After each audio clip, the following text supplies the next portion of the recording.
That would get us on the cover of the Miami Herald. Okay, gringos. How's the plumbing business? Fine. Started, a 1 kilo grass bust was cause for celebration. Embarazada, ¿cierto?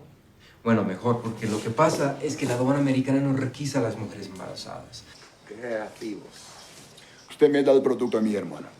Marcado. $1 million per trip. Using the same smuggling routes he always. Give me that. How much did that cost you? That's your handwriting. No, my handwriting. ¿Qué Pablo? Hola, mucho gusto.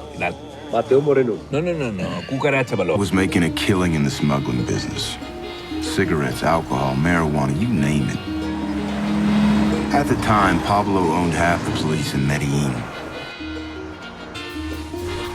Pablo Escobar. ¿Dónde está Felipe? Felipe está detenido.